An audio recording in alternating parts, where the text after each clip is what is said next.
Hi hello welcome to cube TV. నేను మీ సరిత. పవన్ కళ్యాణ్ త్వరలోనే సినిమాలకు గుడ్ బై చెప్పబోతున్నారా? అందుకే కొత్త సినిమాలకు సైన్ చేయట్లేదు అంటే అవుననే సమాధానాలు వినిపిస్తున్నాయి. వాస్తవానికి పవన్ కళ్యాణ్ కు మొదటి నుంచి సినిమాలపై పెద్దగా ఆసక్తి లేదని ఆయనే స్వయంగా ఎన్నోసార్లు తెలిపారు. సమాజానికి ఏదో చేయాలనే ఉద్దేశంతోనే రాజకీయాల్లోకి వచ్చానని, సినిమాల్లో 100 కోట్లు సంపాదించుకునే అవకాశం ఉన్నా సరే ప్రజలకు సేవ చేయాలనే ఉద్దేశంతోనే వచ్చానంటూ పవన్ ఎన్నోసార్లు తెలిపారు. మొత్తానికి ఆయన అనుకున్నట్లే ఎన్డీఏ కూటమి అధికారంలోకి అయితే వచ్చింది. ఇక చంద్రబాబు నాయుడు సీఎం అయితే పవన్ కళ్యాణ్ డిప్యూటీ సీఎం అయ్యారు. అంటే ప్రభుత్వంలో కీలక పాత్ర పోషించబోతున్నారన్నమాట. ఇదే ఇప్పుడు పవన్ ఫ్యాన్స్ కు ఎనలేని సంతోషం కలిగిస్తున్న విషయం. ఇంకోవైపు మాత్రం షాక్ తప్పేలా లేదు. ఎందుకంటే పవన్ కళ్యాణ్ ఇక మీదట సినిమాల్లో కనిపించకపోవచ్చు అని అంటున్నారు. ఎందుకంటే పవన్ కళ్యాణ్ ఇటు రాష్ట్ర ప్రభుత్వంలో డిప్యూటీ సీఎం చేస్తూ కీలక శాఖలను నిర్వహిస్తూ సినిమాలు చేయడం కుదరకపోవచ్చు.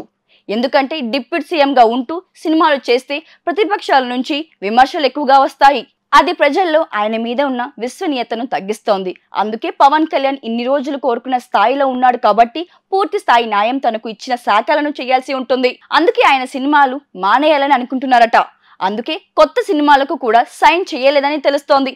ఇప్పుడు ఆయన చేతిలో ఓజీ, ఉస్తాద్ భగత్ సింగ్లు మాత్రమే ఉన్నాయి. ఆ 2 సినిమాలు శారవేగంగా షూటింగ్ కంప్లీట్ చేసుకుంటున్నాయి.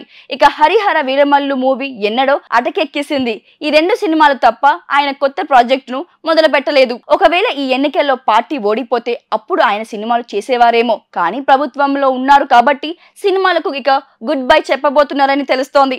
పవన్ కళ్యాణ్ ఒక నాయకుడిగా తన పనితనం ఏంటో ప్రజలకు నిరూపించుకోవాల్సిన సమయం ఇది. కాబట్టి దాన్ని పవన్ పూర్తి స్థాయిలో వినియోగించుకోక తప్పదు. కాబట్టి కొన్నాళ్ళ పాటు సినిమాలకు గ్యాప్ ఇవ్వబోతున్నారు పవన్ కళ్యాణ్. ఇది ఒక రకంగా పవన్ ఫ్యాన్స్ కు షాక్ అనే చెప్పుకోవాలి. ఇన్ని రోజులు పవర్ స్టార్ గా అల్లరించిన ఆయన ఇప్పుడు ఇలా ఫ్యాన్స్ కు షాక్ ఇవ్వడం అంటే మామూలు విషయం కాదు.